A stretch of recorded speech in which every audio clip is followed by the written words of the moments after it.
اچانک وہ بھوت کنڈکٹر نمودار ہوا۔ اس کی آنکھیں نفرت سے جل رہی تھیں۔ ٹرین بہت تیزی سے چلتی ہوئی جنگل میں داخل ہو چکی تھی۔ باہر کے مناظر مڑے ہوئے درختوں اور بھوت نما سایوں میں بدل گئے تھے۔ ٹیم نے دیکھا کہ وہ مسافر اب بہت زیادہ غصے میں نظر آ رہے تھے اور انہوں نے اب ٹیم کے کپڑے کھینچنا شروع کر دیا تھا۔ ایما نے اپنی پوری طاقت جمع کرتے ہوئے کنڈکٹر سے اس عورت کے ساتھ ہونے والی ناانصافی پر بات کی اور اس سے ٹرین اور اس کے مسافروں کو چھوڑنے کا مطالبہ کیا۔ ایک شدید طوفانی ہوا چلنا شروع ہو گئی اور بھوت کنڈکٹر نے غصے سے چیخنا شروع کر دیا۔ پوری ٹرین لرز رہی تھی۔ ٹرین کی رفتار مزید بڑھ گئی۔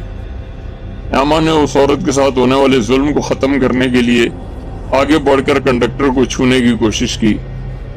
ایما کا ہاتھ جو ہی اس کے چہرے سے ٹکرایا، ایک شدید قسم کی تیز روشنی نے ٹرین کو جگمگا دیا اور ٹرین